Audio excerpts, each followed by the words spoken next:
Welcome back to Trading Trends. Today's guest is Henrik Zeberg, head of macro over at Swissblock.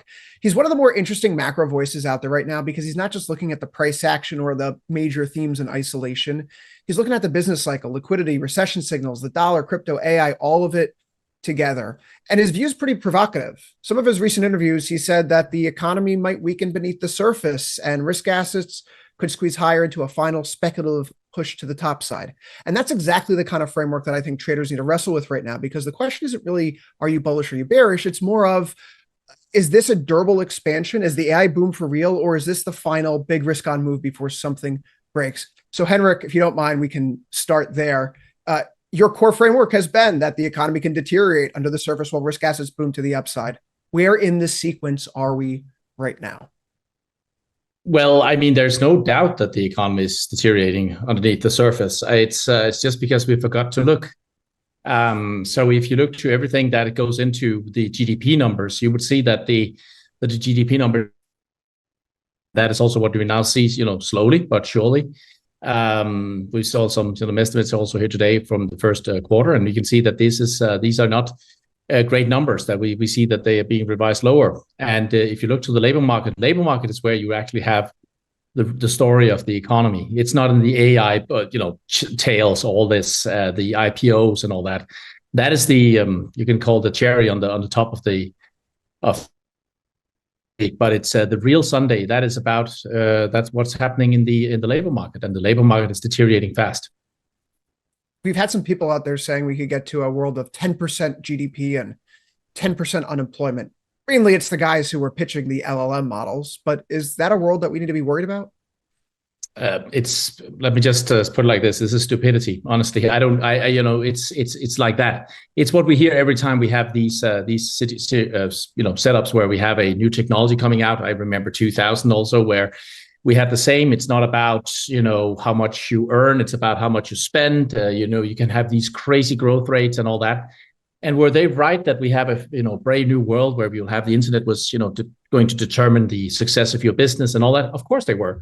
But do you also have a situation where people become over euphoric about it, and you have that these, crazy forecasts on the economy? Yes. And the thing is, this is not the only time we've seen that. You can go back in history, and I've studied every major cycle or every major bubble, also going back to, even the 1600s. And what you see every time is that people are becoming over euphoric about this new technology that comes out, whether it's the steam engine in the 1800s or it's whatever it's going to be. And you are investing into it and think, nothing can go wrong. And you can kind of justify any kind of valuation. And then comes up all these, things about, but the productivity will go crazy. And if you look back in time, we've heard it and seen it all before. The real thing is, deep down, the U.S. economy, any economy, major economy in the world, is driven and run by the consumer.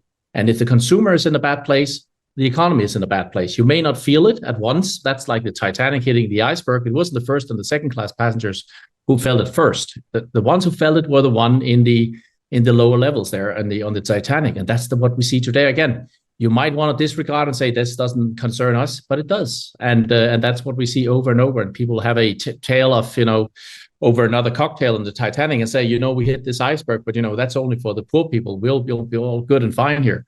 That's not how it works. So the economy is rolling over, and you can see that in the labor market. It's so clear. So is that the highest conviction recession signal that you're seeing today that you think the market's ignoring right now? Yeah, I mean, the labor market is the economy. I mean, your 70% of GDP is coming from consumption, private consumption. And if you look to delinquency rates on credit cards, you can see that they are, just soaring now. They are higher than we were at the highest level in 2008-9, and after the financial crisis. Just go figure. You have that. What people are, fearing the most right now is actually, becoming unemployed. You have surveys now that suggest that this is actually worse than the fear of falling sick or falling ill and actually dying. They are more concerned about their jobs. You see that the home prices are now starting to outright fall in certain states. It's something we were told that it happened under the financial crisis. Guess what? People can't afford to refinance their homes at this point. So we can have all these fairy tale stories about what's going on in the economy when it comes to AI and what it will do. it will change the world 100% more than what the internet did, by itself. But it's not the same as things cannot collapse in a short time frame. And every time we have these tops here, people are talking about how fantastic and brave this new world is. And if you look to the consumer, we just can't see it. And, it's all over the place. And I am surprised to see that we see it once again. I have to say, it's surprising. I got this stat sent across my desk today by Heather Long. She's the chief economist over at Navy Federal Credit Union.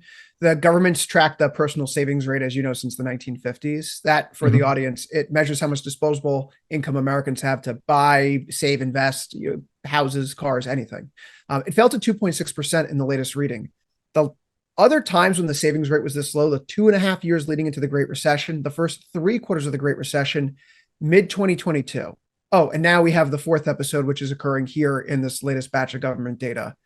Is that a flag that people should be giving more credence to? That seems like a big deal today. I'm not exactly sure on your data there with the 2022. Actually, I think what you saw was that we saw it falling back after you had the stimulus coming out, and then you're actually down to these levels, and it's kind of been flatlining there. And now it suggests actually it's starting to decline again. And yes, but that is what you need to be worried about, because if 70% of GDP comes from the consumer and they don't have any money to spend, they see delinquency rates coming up. You can check the data on that as well. They're through the roof. And if that's the case, where would all this growth come from? Where would all the return on all the, CapEx investments that we see now, where would that come from? Because if it doesn't come from Mrs. Johnson buying all the services, I don't know where the money's going to come from. But this is where the chit chat becomes so strong. That is the whole, euphoria. That's the whole dynamics, the sentiment, the psychology of a bubble. And that's what we see right now. It's like it's self-propelling. It can come from because Trump says something or because something else, And this is just how the economy works. And this is what is terrifying, actually, because if you look to how long the consumer now has been underwater, when you talked about the savings rate, and you can talk about look to the duration of unemployment. How long do you actually stay unemployed? And that is something that is really biting onto your back there, because if you can find a new job and you stay away from the job market for a long period, then you will become disconnected. And it doesn't matter if you're 30 or 40 or 45 or 50, you'll become more irrelevant to the market. And that's also why you see the labor participation rate is now dropping really quick. You can also check that out. And these are the real indicators of the economy. So you can have that, all the talks of the town in terms of what AI can do for us, but we're seeing that slowing of the economy, and that is the problem. So these are strong indicators that something is really wrong. So the economy is slowing down. Treasury yields are higher, though.